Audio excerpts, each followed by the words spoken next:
With the Blue Lock U20 World Cup just around the corner, we have new characters, player dynamics, and many matchups to look forward to. So far, we only know the group stage matchups, but what about the knockout stages? Which powerhouse countries will Japan face in the elimination rounds? In this video, I will be predicting every team that Japan will face from the round of 32 all the way to the final. If you do enjoy this video, be sure to leave a like and subscribe. With that being said, let's get into the video. So before we get into the matchups, I want to give you the layout that I took into consideration to determine which teams Japan will go against in the U20 World Cup. First of all, I think the new Gen 11 players will have a lot of relevance in this tournament. This might sound crazy, but I think the author will try to make Japan go against as many new Gen 11 countries as possible to build a hype around them. Secondly, I think the star on each team that Japan will go against will have a prominent striker or offensive player. Blue Lock is about creating the best striker, and as we've seen in the past, Isagi's main rivals have been forwards. Lastly, I also took into consideration Isagi's relationships and interactions with other star national players, for example Isagi and Kaiser's relationship. With this established, I want you to take everything I just said and cancel it out, but just for now.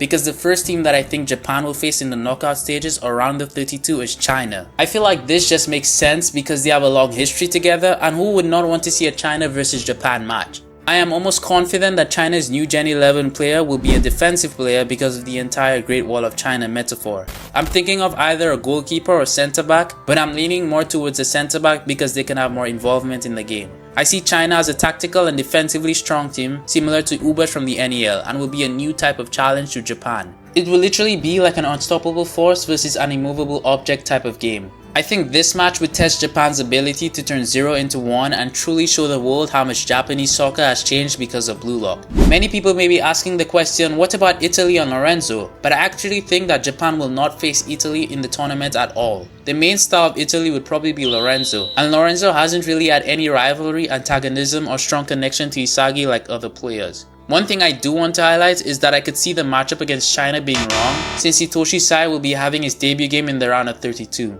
I can see the author using that game as a showcase game for Hitoshi Sai against a non-new Gen 11 country instead. Moving on to the round of 16, this was probably the hardest one to choose from. I was stuck between Brazil and Egypt as I think they have the new Gen 11 wingers. Brazil versus Japan could be a possible matchup because they were the only new Gen 11 country from South America, which is low-key kind of surprising. But I think Egypt will be the ones that Japan will face in our round of 16, and here's why. I think Egypt's new Gen 11 winger will be the epitome of Ego's philosophy. He will be someone that could turn 0 into 1 out of nothing. I don't necessarily think that Egypt will be a powerhouse country, but I do think their strength would be in the new Gen 11 ability to bring out the best of everyone on the pitch. So basically, Egypt will be centered around that new Gen 11 player, and that player would use his teammates like tools while also bringing out each and every one of their strengths so that he can score his own goals. His playstyle will be kinda like a refined version of Rin's puppeteer playstyle from the second selection. I think this match will have a lot of importance in Isagi's development as a player. We already know Isagi is a talented learner, and we have seen how he has used other characters to score his own goals. We have also seen as of the recent chapter 311 how he's getting a bit more pushy, which is low-key just proving he's about to do the most vilest thing known to man in the U20 World Cup. But going back to the point, I think Isagi will learn a lot from the Egyptian new Gen 11 player and apply that to his own playstyle.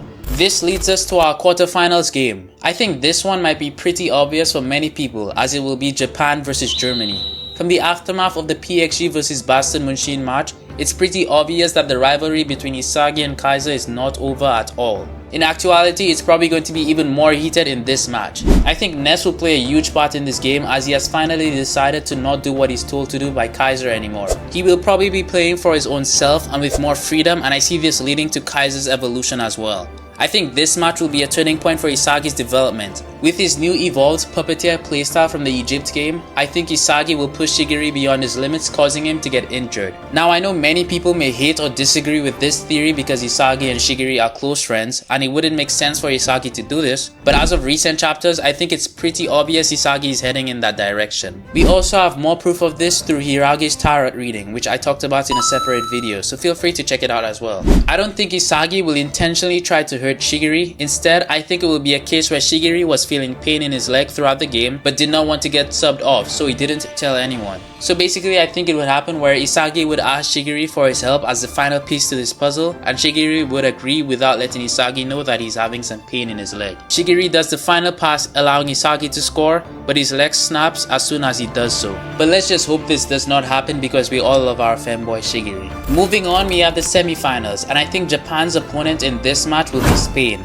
If there's any team that probably has a 100% chance of going up against Japan in the U20 World Cup knockout stages, it would be Spain. With the introduction of Bunny Iglesias, Spain's new Gen 11 forward, and his rivalry between him and Sai being hinted at, it's made pretty clear that Japan will face Spain sometime in the tournament. This match will be one of the craziest matches we've had so far, and we have so much to look forward to. We're probably finally going to see Itoshi Sai going all out for the first time, as well as his backstory in Spain, either before or during the match. We can also expect a massive Rin awakening in this match. We'll also get to see crazy matchups like Sai, Isagi, and even possibly Rin versus Bunny and other Spanish players.